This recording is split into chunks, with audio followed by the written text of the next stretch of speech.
Uh, it's definitely something I've had to learn to do. I do a podcast and I do marathon streams, so it's definitely something I've had to really work up to be able to talk for that long. I've done 24-hour streams before where I didn't shut up the entire time. Well, that's not true, but it sucks. Don't do it. Don't do 24-hour streams. It destroys you. Now I just do 15-hour streams, and those are also pretty rough, but quite good.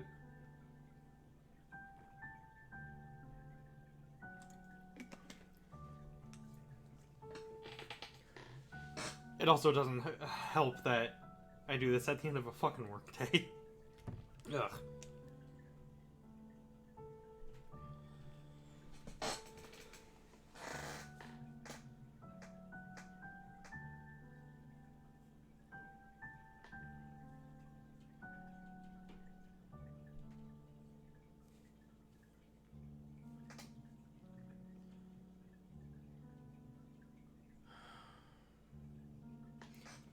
So how are you today, Page of Rage?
I hate this chair. I hate this chair so much.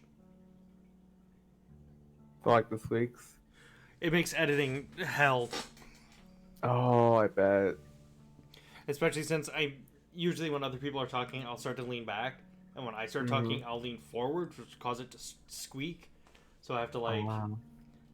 I have to get in and mute parts of shit. And then sometimes I just have to leave the squeak in and it sounds like shit. Mm-hmm. Well, I mean, more shit than usual than when I'm talking.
I am back. Hello.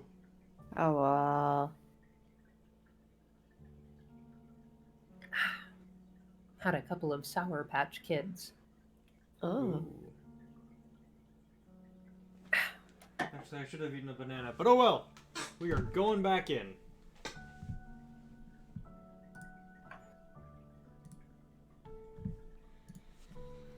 I'm excited to be playing a chapter where it's not just me talking to myself. I'm extremely curious how U.S. politics come up. There wasn't a joke about cannons, was there, in that entire thing? Was there? Or is it talking about? Oh wait, I think it was talking about the weird thing that you right did. That's one end, so it's talking about cannon, not the thing you use to explosively project things elsewhere. Yeah. Anyways, we're doing Vriska now. Your latest narrative jaunt has taken you down an Altarian shore. The two moons light up this beach cove in places in shades of pink and lime green, the reflections playing its shimmering patterns in the gentle waves. It should be beautiful, if not for the haggard, monstrous gulls picking the flesh from the dead, and pungently rotting fish, crabs, and even one of their own. You keep your distance as they eye you warily, gore on their chipped beaks. These are not potential friends. Everywhere you jump, serendipity seems to guide your hand. But would it be right to call you fortunate? The night is cool, almost cold.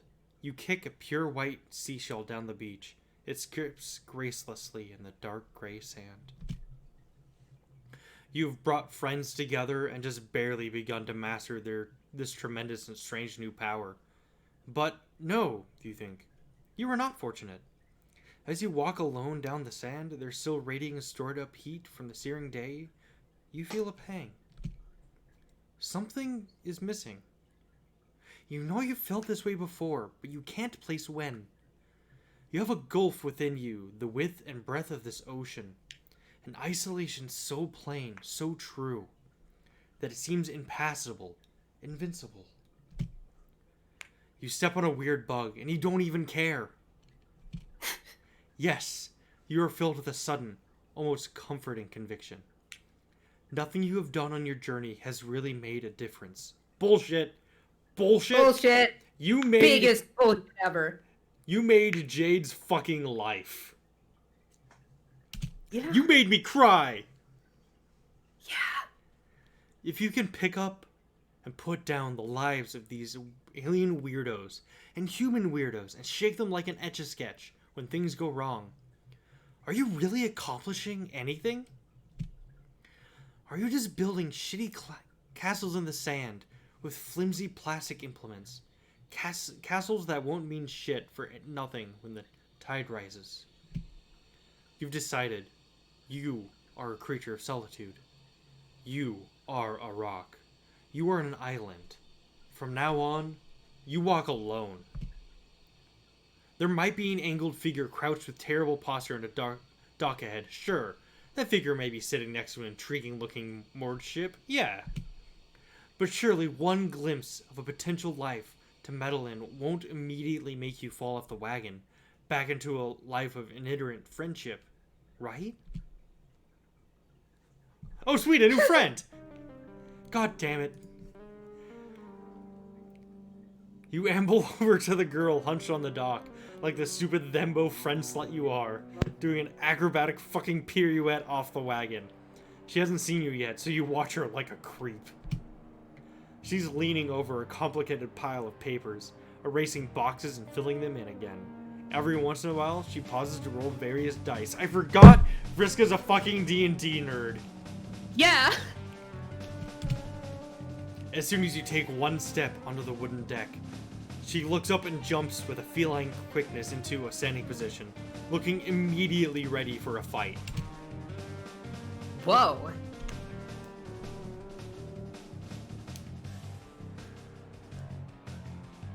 Oh, did your stream freeze? It may have. Hold on one moment. There it is. What are you? You raise your hands in a pathetic sort of I'm innocent and weak motion, which for you is basically an emotion. Wait a second. You're that weirdo that was bothering Kanaya, aren't you? Yep, you're exactly that weirdo. And now you're here to say hello to a new stranger and maybe make a new friend. Isn't that great? Great. Just what I needed. More meddling. I know I'm the coolest, but I'm kind of busy right now. Big campaign tonight. Dude, you're so good at campaigns. You tell her, you're all about hope and chain. You helped Al Gore hang a Chad. Al Gore hang a Chad and not hang a child. Those are different things. Tippy Canoe and Tyler too. What the fuck are you even saying? Don't call me dude, or anything else for that matter. You mean you're down to help? Maybe be her campaign manager? Ha! I'm the captain here, buddy. But as it happens, I'm currently all out of first mates. Wanna be a swabby? Oh, it's like a boat. It's like a boat thing. Yes? So that's why there's a boat here. What are all the papers on the ground for? The campaign, dumbass! They're the character sheets for me, the greatest petticoat sea grift ever to sail the 8 seas. Is that the 8 C's or the A C's? I think that's the 8 seas. I think that's just a genuine 8. I just, yeah. One of our friends was raised in a cave and she still knows what flarp is. Well, you can zap over to the cave and ask her then. Her look of indifference is immediately replaced with a tilt of the head, as though your threat to leave caught her attention. Ew. Not unless you want to smell like cat piss for weeks and get high off secondhand nip. Oh god, who's gonna voice her? That's a good question. Sounds like it's me. I can do it. Yeah, but Nepetia is my favorite troll. Oh, then Nepta? okay, yeah, you do it. Nepta? God, how do you say Nepeta. her name? Nepeta. Look, it's simple. Pick a name and roll up some stats. For example, I am Marquis Spinneret Mindfang. Damn. I'm the Scourge of the High Seas, an undefeated champion of naval flarp. My colors on the horizon turn even high bloods into sniveling cowards. You say that sounds really cool, but aren't troll names 6 letters long? I mean, you've met a couple before this, but for some reason you have a really strong sense of the rules here. I'm in character here. Try to keep up. Wait, are they all 6 letters? Oh yeah, they're all 6 letters yeah. and 2 syllables. Yeah, it's Nepeta's 3. 6/6 sort of. Yeah. You guess that explains the outfit. She seems really into this. Maybe weirdly into this. It's all a bit intense. Isn't this just a game? Flarp is more than just a game. And I am the best there is. How about this? If you agree to make a character and sail with me, I'll tell you my real name. You look at her elaborate costume over at her ship and decide, why the hell not? You've already made your friend bed, now you have to sleep in it. Not that you're going to sleep or anything, that would be patently ridiculous. Oh my god. Okay. Okay, let's walk you through this. You should be flattered that a master gamer like me is giving you the full tutorial. I had to read the books myself, with no help. The first thing you do is roll values for each of the 10 dice rostra. Simple, right? She pops a huge bag of dice out of her Silodex and starts handing you groups at a time. You roll 2d4 for dice rostrum thrown to the Empress and get 2 ones. You roll 66 for dice rostrum, conductor sands, and 6 fucking snake eyes stare up at you from the wood of the dock. Wow, you're really bad at this.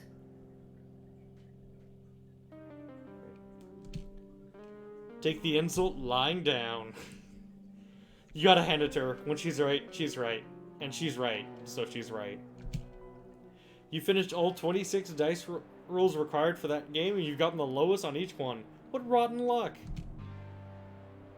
I have never seen anyone roll this low before. I didn't even know you could get a 0. It's okay. We can save this by putting the stats in the right place. She flips to another page of the player's handbook that shows you the attributes of Flarp. For some reason, you can read them, despite just arriving on this planet for the first time. Right? So your Vim, Grit, Pulcrit... Oh my god, it's the fucking stats from Problem Sleuth. Yep. So your Vim, Grit, Pulchritude, and Grace combine with real-life vitals to make your HP. Wait, real life vitals? Your body is weak and shitty. Is this some kind of hardcore game? The most dangerous game? If you die in the game, do you die in real life? Yeah. You didn't know? The sheer combined shock of what you didn't know could kill an elephant quicker than Thomas Edison trying to discredit an immigrant. Holy shit! That is a reference.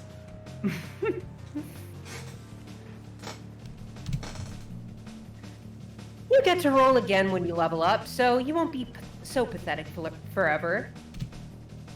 I mean, if you survive.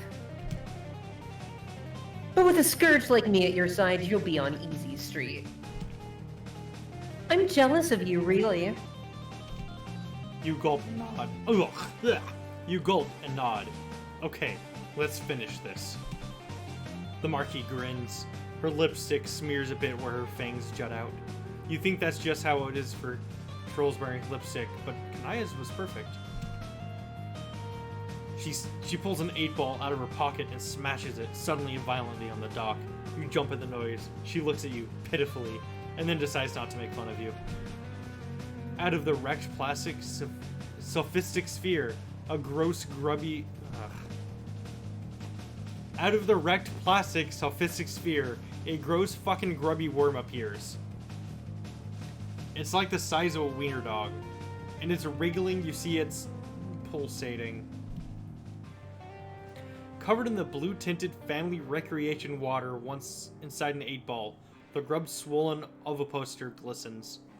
It extends to deposit a massive brood of eggs, each glowing in the center with a slowly pulsating LED light. This is so fucking gross. You look away and dry heave a bit, leaning off the dock. So far, this game sucks ass. Jeeg. Don't tell me you've never seen a game grub before. You tell her you have never seen a game grub before. Also, maybe she should have given a content warning before she makes you watch a thing that includes a glistening ovipositor. What? Oh, shit. Yeah, that was pretty gross. Here. You bring up the pause menu, click on warnings, and give it a read before making an informed decision. Has this been here the whole time? Vriska taps her foot impatiently while you fuck around in the game client. For some reason, seeing a full list of content warnings isn't easing your anxiety about what's ahead. It reminds you of something that once made you really angry. In fact, you're especially worried about the gore and death tags. Maybe you should just peace out of this. There's basically no harm whatsoever in you yeeting out of this one. It might save you drowning for good measure. Not that flirtation with dangerous ends is exactly rare for you. What should we do? Oh, first we should definitely save. Well, duh. I think peace out would probably bring the closest, like, bad end. Or I guess good end, because... Yeah, this isn't gonna end well, but we're peacing out. You know what? You're not feeling up to tabletop gaming today. You close your eyes and feel yourself sink into another narrative. Wait! Your loss. Aww. Poor Vriska. Sorry, poor Marquis. That was a quick end. That was a very quick Yeah, end. That is the quickest end we've had. Yeah. but seeing far. sad Vriska was... Ow. I mean, Anyway. Just look at Happy Kanaya. That's true. That's true. You're right. You know what? You're an informed reader and a prepared gamer. You've got this. You ask Vriska what's next. She points to one of the glowing, blinking eggs, which is hatching a pixelized-looking bat. It flaps its way into the air with a high-pitched squeak, and starts glowing and projecting a holographic image of a torch. Alright, all you have to do is assign your dice rostra on your attribute sconce. Or attribution sconce. What? Pick your best and worst stats. Your top 2 stats determine your starting class. There's a lot of classes, but I'm already the best one. Alright, well that seems simple enough. Drag it. Drag attributes into the dice rostrum you want to utilize for them. The decision is permanent, so make sure you're satisfied before you press finalize and ensconce them. Oh shit, you actually Oh. have to make the fucking... Okay. Fuck. I have absolutely no idea how this affects anything specifically. But this is so neat. Holy fuck. Hold on. This is really cool. Yeah. Do we want to save here in case it affects anything? Oh yeah? Possibly. Yeah. Good call, Autumn.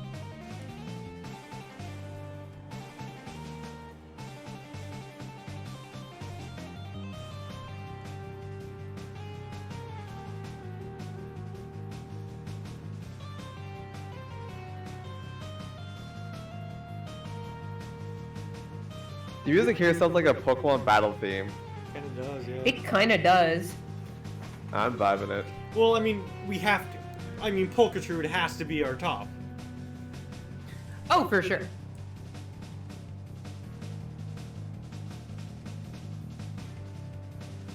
Okay.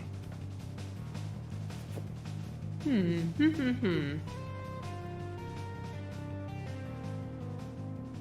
And then, I guess, leverage? No, imagination. It's gotta be imagination. Yeah. The Play Knight.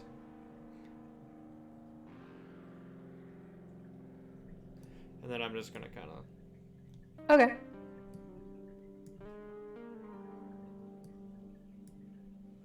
Got no appetite. Got no grit.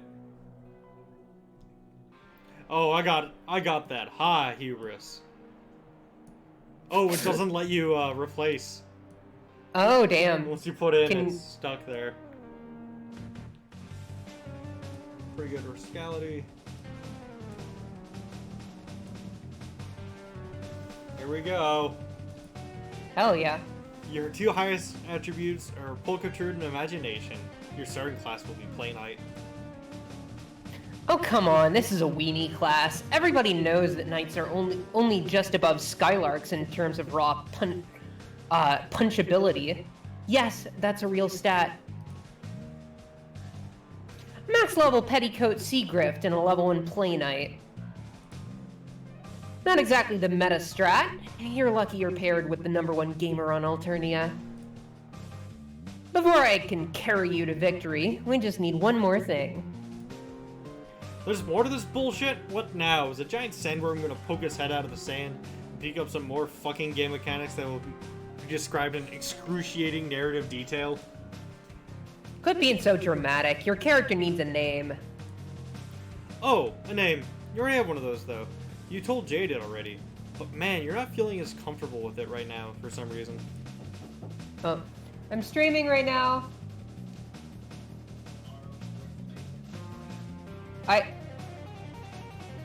Why do you need...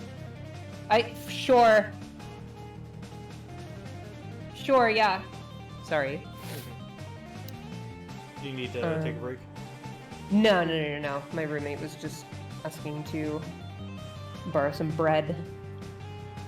Okay. Yeah. Anyway.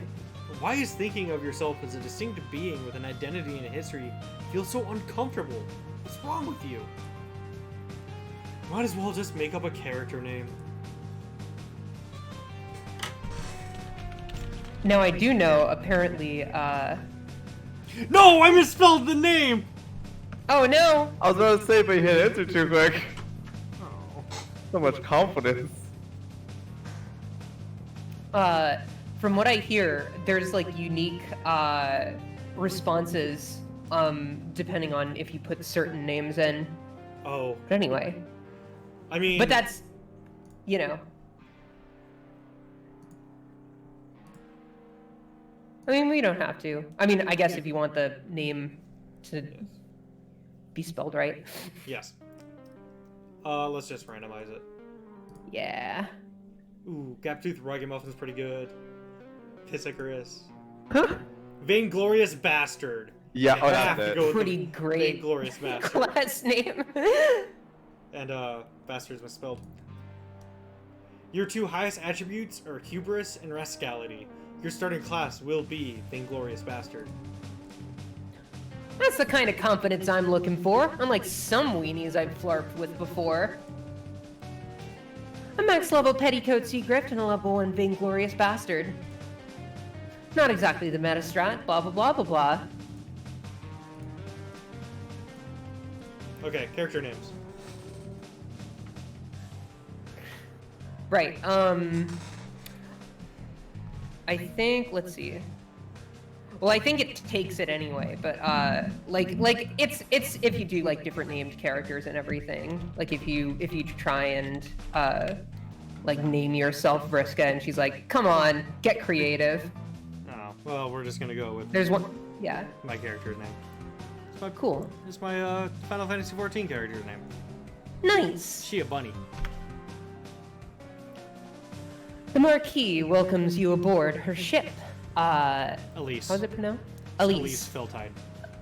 Elise Feltide. Which, fun fact, it's a joke. My character is originally a cat girl. So it's Feltide like feline.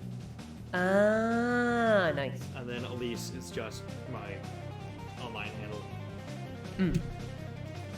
As soon as you confirm your name, the other eggs start squelching and cracking into more flying little holographic biotech projectors of various shapes and sizes, moths and dragonflies and lightning bugs zipping off into the distance.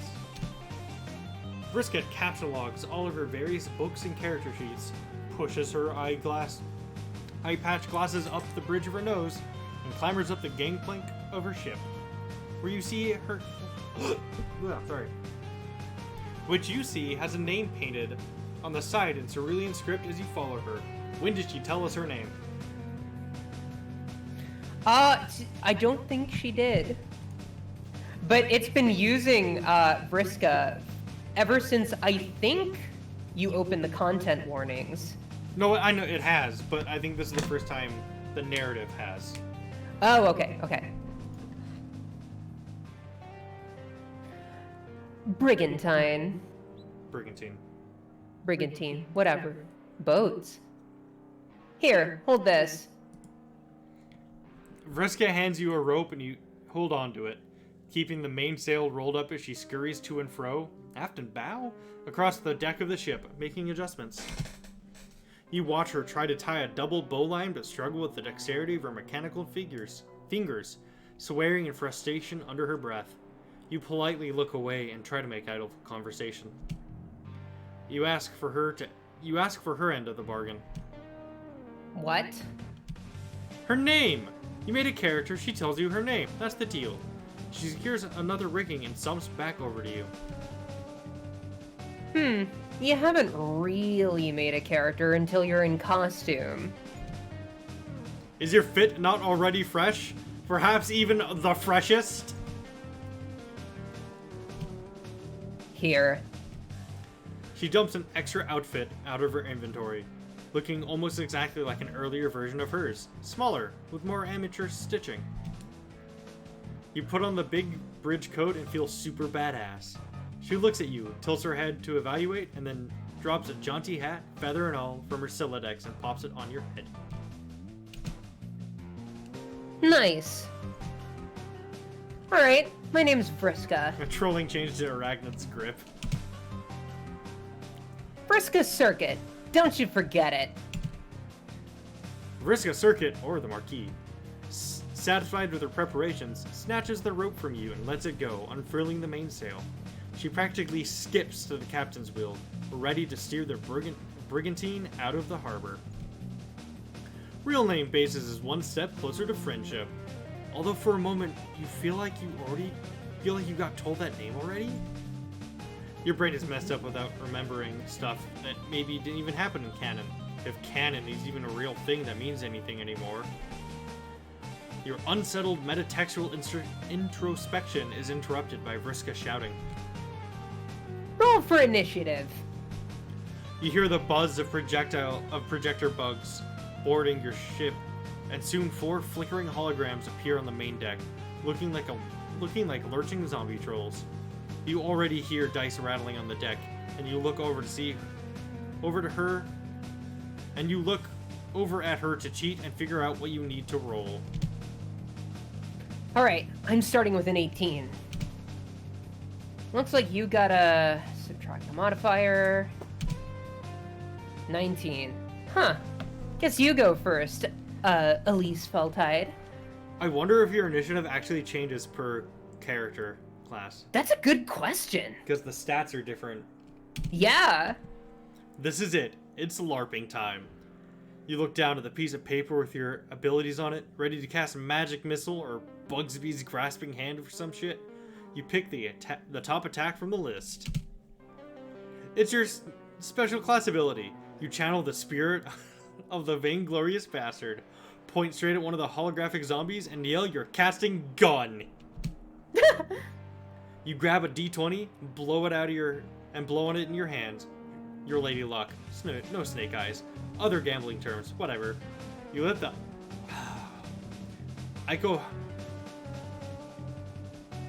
Icosahedron.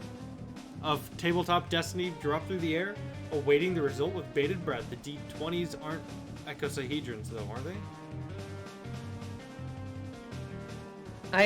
Which one's a dodecahedron? I think that's a d20. Dodeca 210. Yeah.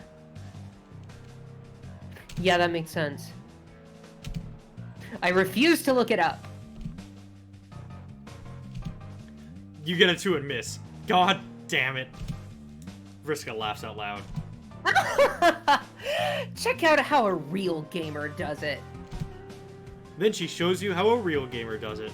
Over the course of this and the next 4 holographic encounters of ballooning complexity, tediousness, difficulty, and word count, she just rolls so many goddamn dice and keeps track of so many goddamn stats. You're overwhelmed, bewildered, and tired of doing math in pencil by the time the last squid-themed hollow monster dies. You were worried about the danger of the scene before, but it seems like the only way you're gonna die today is from fucking boredom. Then you spot it. A schooner painted all in black emerges from the fog. You shout to Vriska that there's a ship on the port horizon. Vriska looks... right? Does she not know the difference between port and starboard? Huh. You point in the proper direction, and she gives you that mischievous grin of hers. Now it's time for the real action. We've entered the PvP-enabled zone. She puts aside her character sheet and dice, drawing a blue saber. She holds it in one hand, the ship's wheel in the other. That's the Rue, the ship of Dreadclaw Ophelia. Top of the naval flirt leaderboards. She's got a whole crew on that boat. But she's just another rich sea dweller with hired help, and she's been too scared to face me.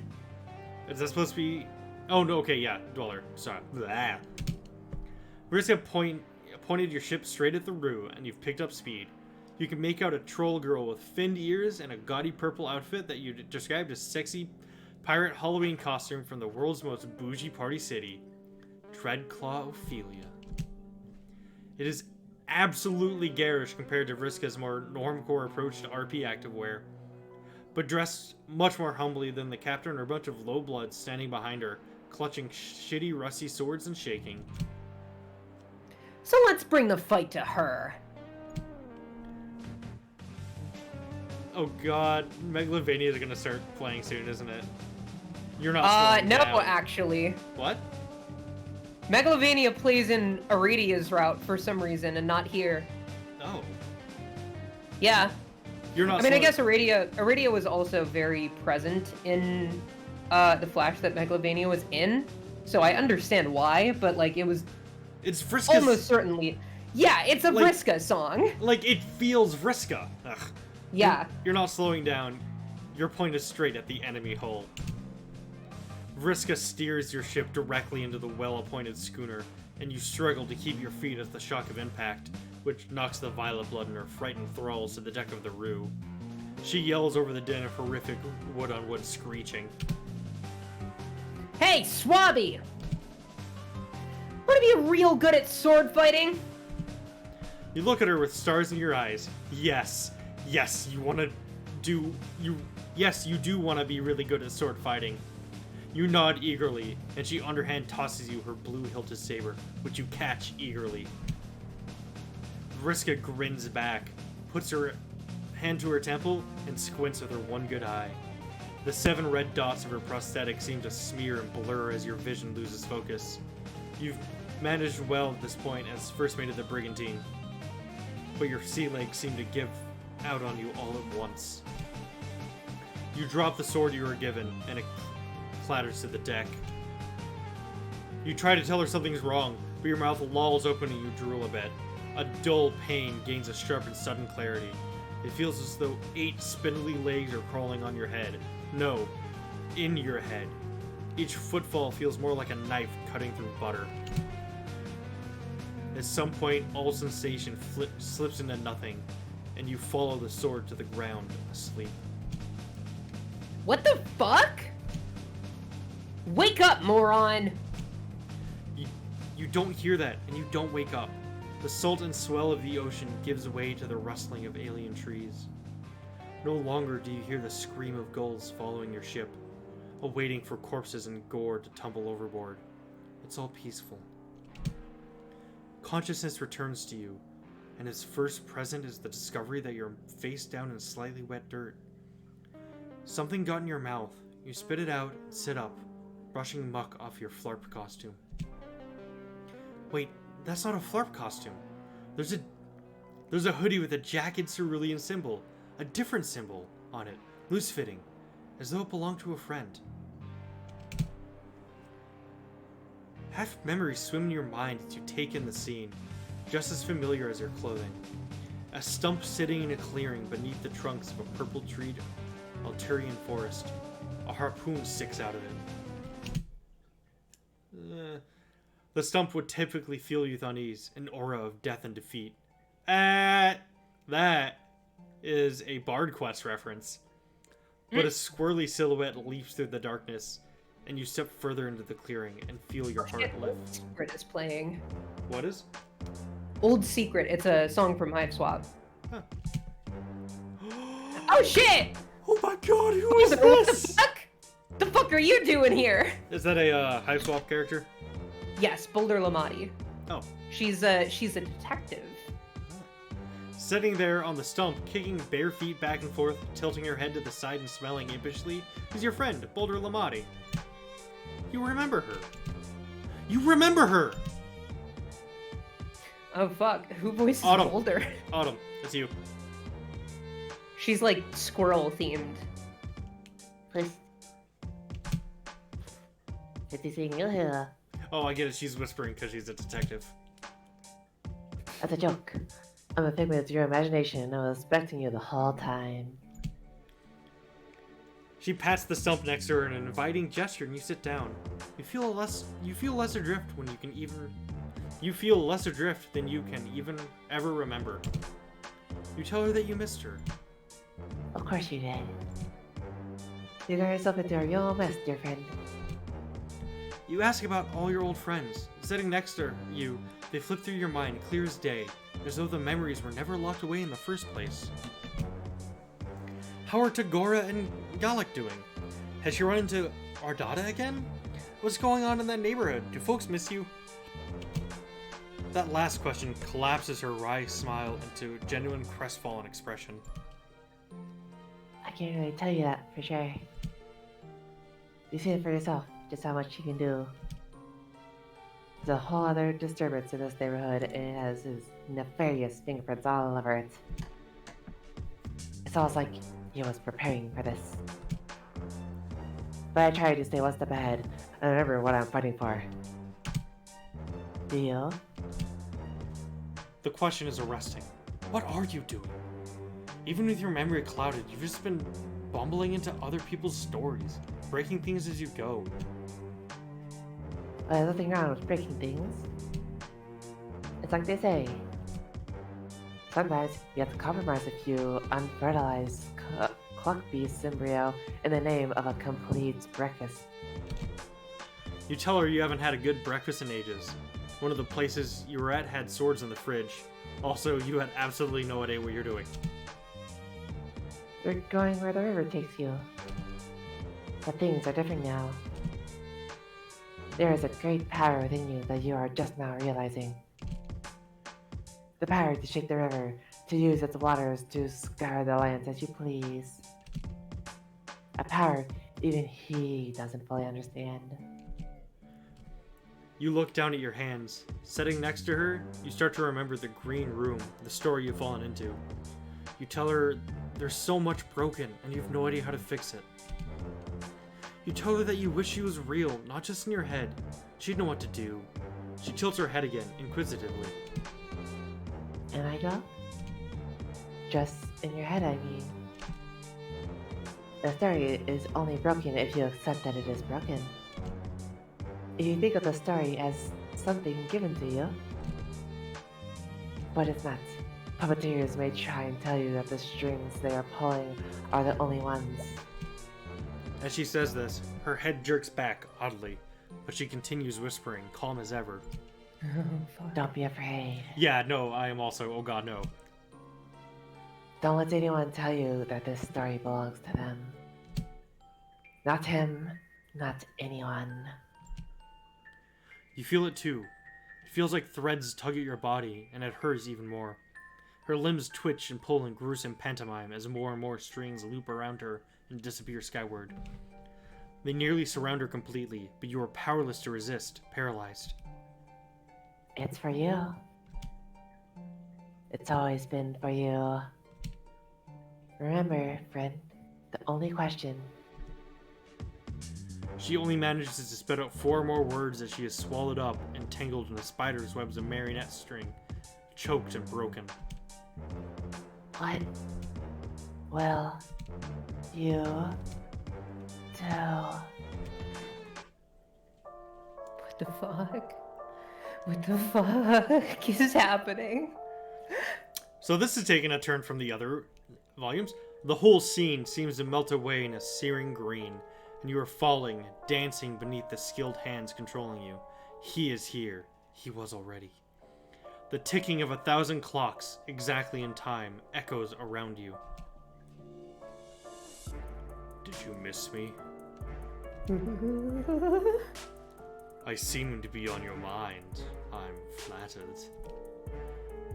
It's no wonder you're thinking about me just after meeting one of my greatest disappointments. You really do spend too much time around willful young girls. It may start to give you ideas. Ideas of choice. Of challenge. You're relevant because those holding the strings decide you're relevant. An observer. The show must go on. But don't make the mistake these little ingrates did. It can go on without you. The bits that really matter, at least. What's that? Am I doing this? I'm afraid not, darling. I don't even know to what you're referring. Tears sear at the edge of your eyes again. You try to keep Boulder's words in your mind as the strings squeeze the breath out of you. What will you do? Another voice seems to answer, from another place entirely. Scratchy and loud, it says, "Fix this!" You wake up. Cold stone in a draft greets you. Charming. You blearily open your eyes, memories of the dream already fading to wisps in your mind. You're in the cluttered bedroom, the cluttered respite block that you're sure is Vriska's, based on the amount of broken 8-balls scattered everywhere. You pick yourself up off the ground and try to think about how you got here. You pass out on the brigantine. She must have brought you home. Where is she? You turn around and see a window. You look outside and see a dramatic scene below. Vriska is mind-controlling a group of thralls. One she must have won off of Dreadclaw while you were out cold. They're marching one by one towards a massive web. Perched in the web is a giant spider, heaving, hulking, hungry. Vriska is about to feed the losers of this game to her Lucis.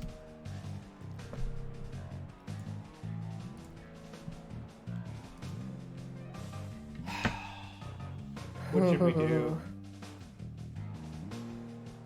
I think intervene would give the bad end. Sounds good.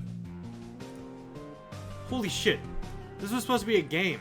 Those innocent kids are going to be fed to a fucking spider, and it's all because of your defiantly essential contributions to Vriska's victory. Definitely not finally. This is so messed up. Games don't cause violence, you think, as you rush down the stairwell. They can't! Vriska is going to discredit an entire generation of gamers and add fuel to the fire of anti-gaming activism for this kind of behavior. Oh, and also kill some kids. That's like normal Alternia stakes, though. You gotta defend the integrity of Fortnite. That's much more important, obviously. You rush out into the late night cold air, too late to save a tranquilized, mind-controlled olive blood from being torn asunder. Vriska's Lucis holds the troll body in her forelegs, pedipalps tearing through clothing, and Chelicerae tearing into gray flesh, feeding a winding intestine into her mouth. You feel like you're gonna yarts. You have no idea what you're doing, standing out here alone against a giant monster and this gaggle of mind-controlled thralls. But you gulp down some air and yell, "Stop!" Vriska turns to you, and she doesn't look like she's doing a lot better, frankly. She's got a similarly sick expression on her face, but something in her eyes is dead, resigned. Her expression crumples into a scowl. What the fuck are you doing? She squints her one eye in pain like there's a voice screaming inside her head. I know, okay. I know! I'm dealing with it. She steps up towards you, and you see cerulean dice appear one at a time in her fingers. The dice are sparkling with cold blue flame. You suddenly feel as though you're going to have a very, very bad time. Nah. I was like, why did the first line to Metrovania not start playing? Ugh. First, you fall asleep on me like a weenie, and I have to fight the last encounter all on my own. Then I carry you back to safety, even though we just met.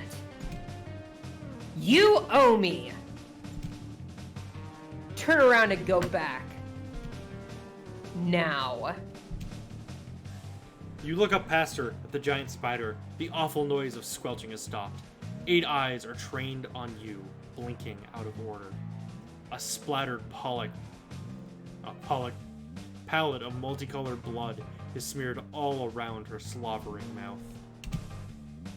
There's 7 trolls still standing there beside her, mindless, mouths lolling. Next. You don't turn around. You don't go back. You stand your ground, unarmed and without a plan. Surely your new friend will see how wrong this is. Vriska looked hurt for a moment. Betrayed, but the same glare settles back on her face. You think you're a big hero stopping this dangerous bitch, right? Happy as a bivalve mollusk about your little protagonist moment. You're being stupid. You don't understand what's happening here. What I have to do. You can't fix this. Nobody can. So now you're just another little weenie who thinks you're a hero and I'm a villain. So sure, I'll play ball.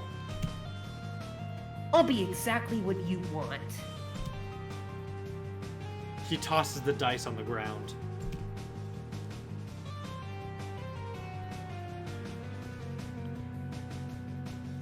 Clown. Oh god, clown.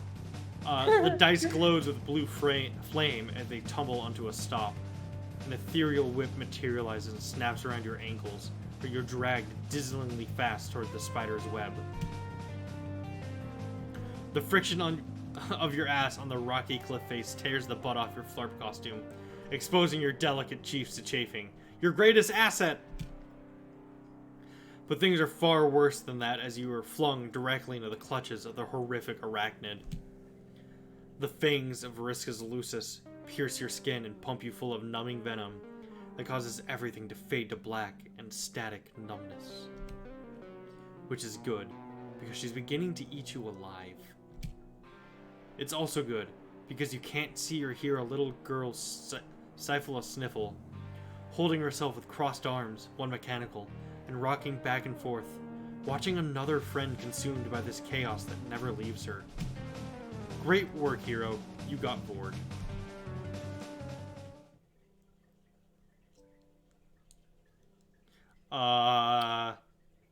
Fuck. Why does Vriska have to feed people to her Lucis again? Because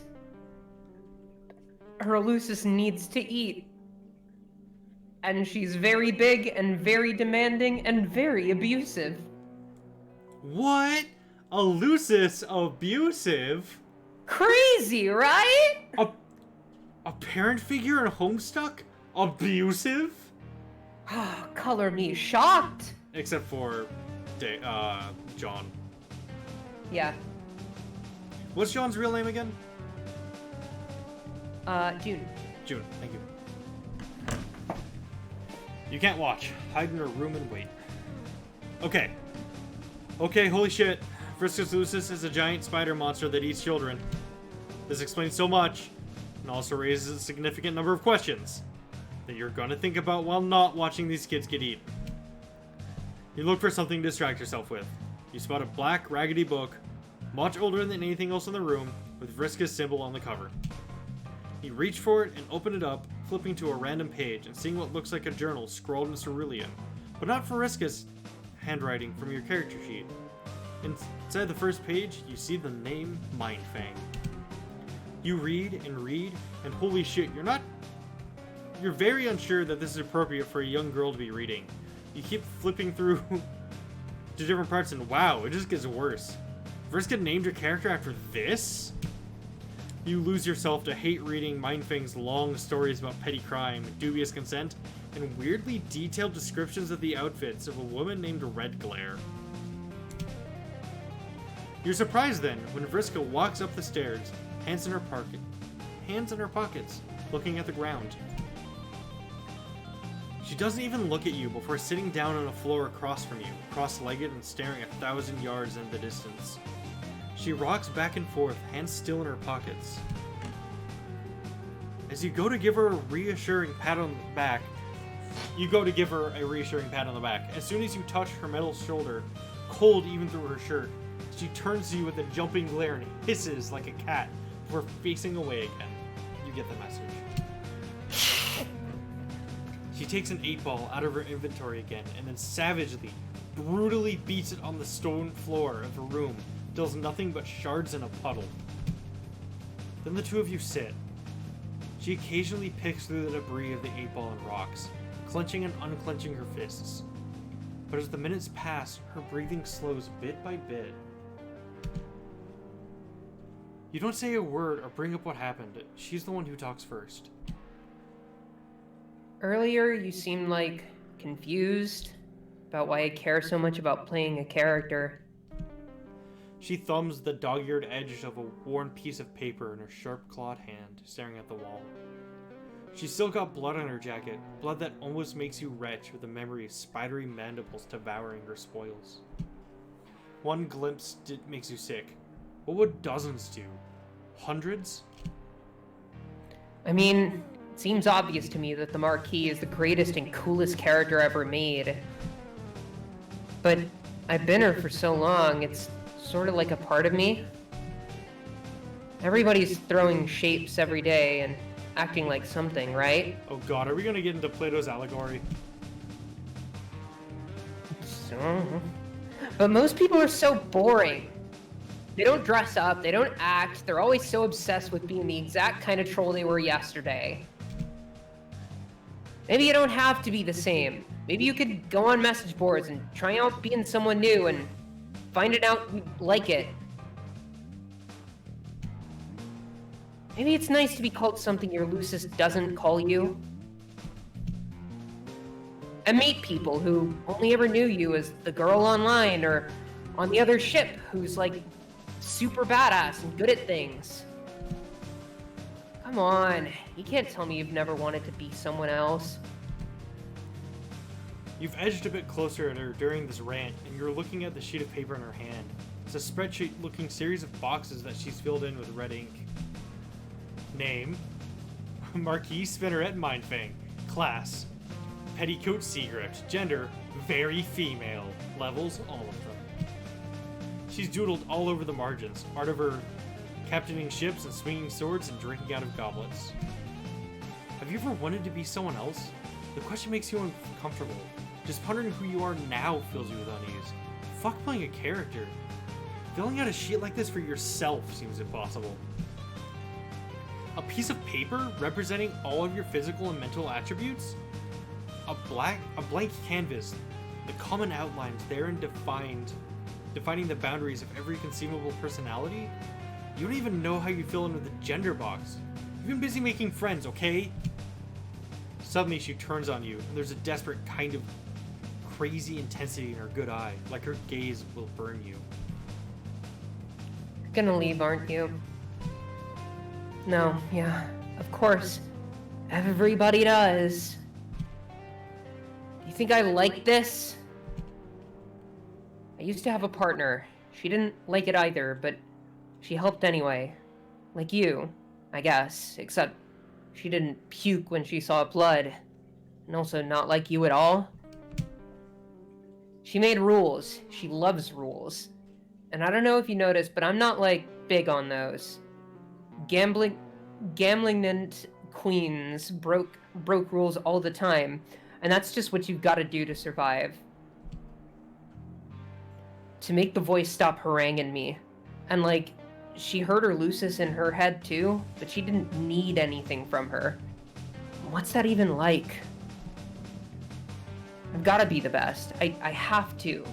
I didn't get all the levels just to look at them on the sheet. You saw me out there. It's dangerous. She tried to kill me and left me alone.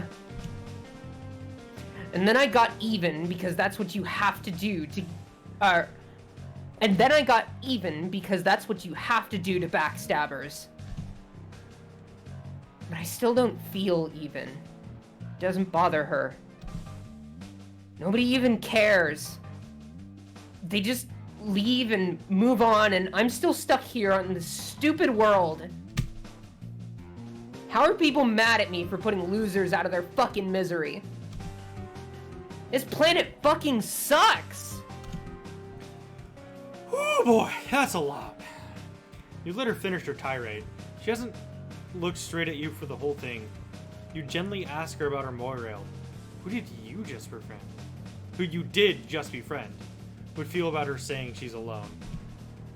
You see a lot of thoughts flicker through her face and a lot of expressions dance across her face. Oh, flicker through her head. She settles onto a look like she's smelling something off.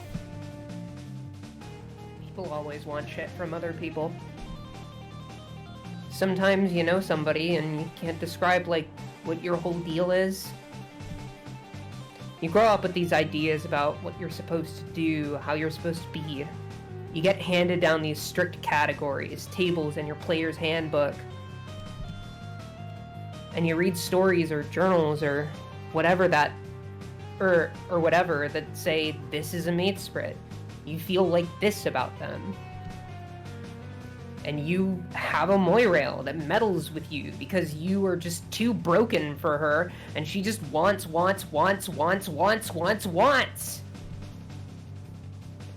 Or you get told, oh, this is what a rival looks like. and then you look at your black date, and it's just an absolutely repulsive, slimy eel who always wants you to kiss him. And ew? Man, I could really upgrade in that department. But then there's someone that comes along, and none of that stuff makes sense to you. You just like being with her. Or it's not even like you just feel like, or you just feel like shit makes more sense with her. I would say it's like you have this voice in your head saying you're not good enough all the time, but she makes it quiet, but I actually do have a voice in my head saying I'm not good enough. God, I'm not explaining this right. Who is she talking about? The voice in the head or the person? The person she clearly, like, loves. Terezi. That's what I thought. What I'm trying to say is... Yeah, that's a doomsday device. Everybody leaves, nobody cares, and we're all waiting on a call up to war. And look, I'm ready. I'm the best at war. It's just a big flarp. But I'd rather have a plan B. You give Vriska a moment to breathe. You don't give her a reassuring touch on the back, remembering her jump and hiss when you tried that last. She's like a feral cat, this girl.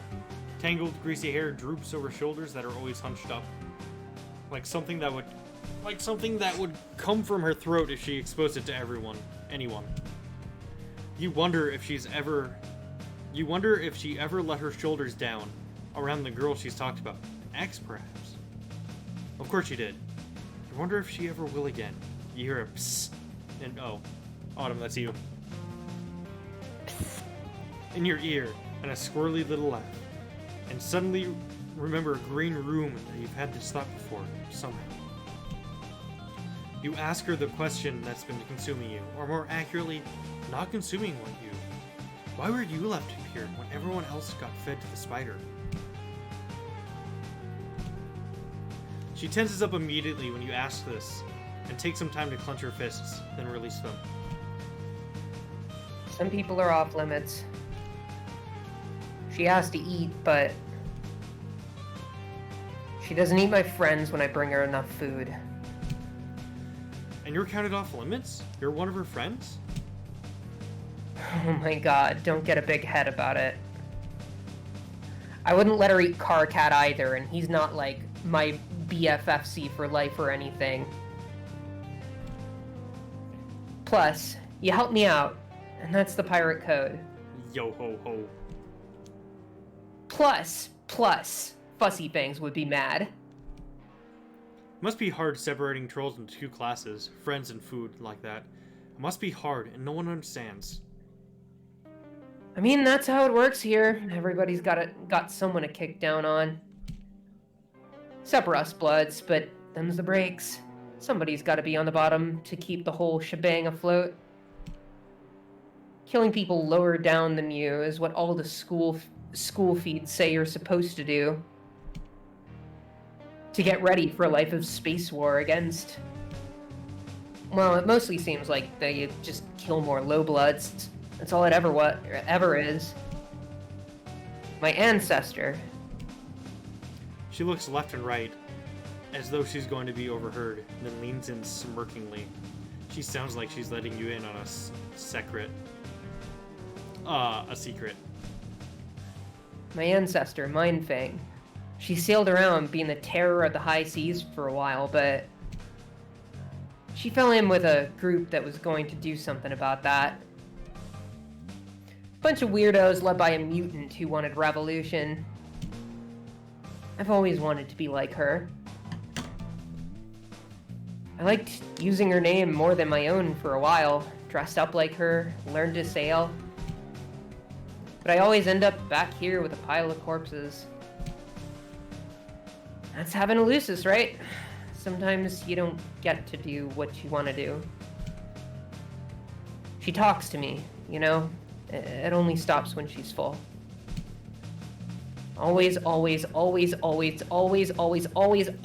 whispering in my head. saying I was fatter than her, saying I deserved all the things that happened to me. Even when I was bleeding out on this floor. You look at the cold, cluttered, uncomfortably drafty room. Whatever happened to her face and arm must have happened here. You see a broken figure silhouetted on the wall. You look back at Vriska, and you know what she is.